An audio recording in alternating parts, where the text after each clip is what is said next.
Azizlar, bormisiz? Omonmisiz? Dugonalar, salomatmisiz? Assalomu alaykum. Dilbar, lobar, latofatli opa-singillar. Bugun siz bilan qalban birgamiz.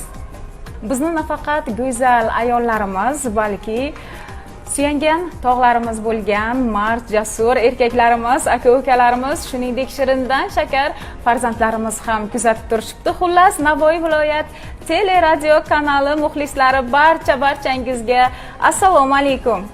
Bugun azizlar, yangi loyihaga qo'l urdik. Jamiyatimizda qay bir sohada faoliyat yuritmasin, faol, dilbar, latofatli xotin-qizlarimizni studiyamizga chorlab, dillashmoqchimiz. Jam bo'lishib, ochilib, gulzor bo'lishlariga imkon yaratmoqchimiz.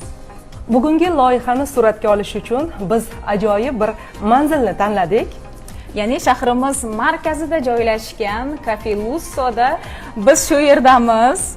Cafe Lusso albatta bu o'zgacha degani. Nimasi o'zgacha endi Yorqinoy? Albatta o'zgacha taomnoma, o'zgacha kechalar, unutilmas lahzalarni sizga taqdim etadi. Oilangiz, do'stlaringiz bilan mana shu yerda maroqli dam olishingiz, hordiq chiqarishingiz, hayotingizdagi unutilmas kunni nishonlashingiz mumkin. Albatta, yaxshi manzillarda yaxshi kunni nishonlash o'ziga xos maroqli. Shu bilan birgalikda Yorqinoy, bilasizmi? Yaxshi insonlar bilan, dilkash, dilbar insonlar bilan suhbat qurish, ularning orzu-umidlariga oshno bo'lish ham kishiga o'ziga xos motivatsiya beradi. Albatta, dugonalar bormisiz? Loyihamizning maqsadi ham shu. Bugun hozir bizni kuzatib turgan tomoshabinlarimiz, muxlislarimiz ushbu ilk loyihamizning ilk mehmoni kim bo'lar ekan degan savol bilan bizga termulib turishgandir. Men shunday deb his qilyapman.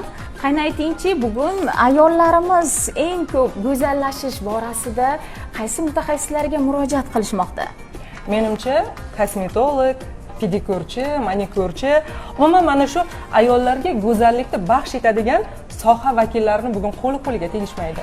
Fitness klublari, kosmetologlar, to'g'rimi? Ular ham bor. To'g'ri sanadingiz. Bugungi mehmonimiz shahrimizdagi eng mashhur, mijozlar soni ham eng ko'p, mahoratli kosmetolog mutaxassis Maftuna Jo'rayeva.